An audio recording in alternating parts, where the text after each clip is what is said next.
The Flyers are back, folks.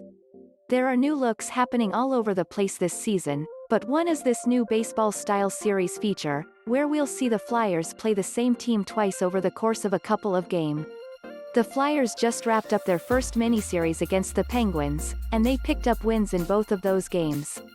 We certainly like those results, but also have to wonder at what cost, as they also lost Sean Couturier early in last night's game. He's due to have an MRI on his shoulder today, so we'll have some answers soon enough on his status, and can panic appropriately when those come down. But until then, let's have a look back on these last two games and talk about how the Flyers fared in their season debut. All stats via natural stat trick. How'd they look out there 5-on-5? 42.32 CF%, 43.49 XGF%, 70 GF% diving right in with these underlying numbers at 5-on-5, we see that they were not very good.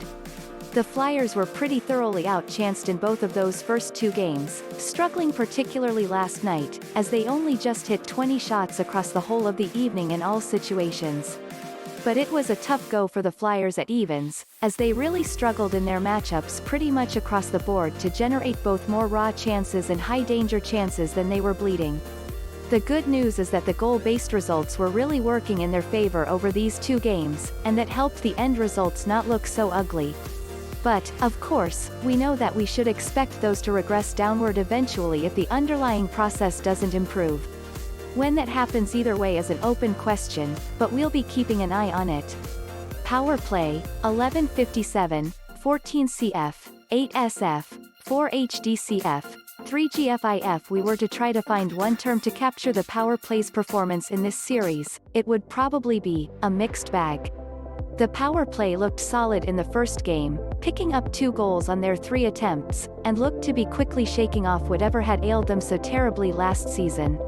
But in the post-game interviews, Kevin Hayes made a good point that, it's true, you don't have a lot of time to practice your power play, but your opponent also doesn't have a lot of time to practice their penalty kill. So maybe you find a little magic in that first game like the Flyers did, but it feels pretty certain that, with a chance to game plan a bit more, and with a few more reps under the penalty killers' belts, they'll be more prepared the next time around.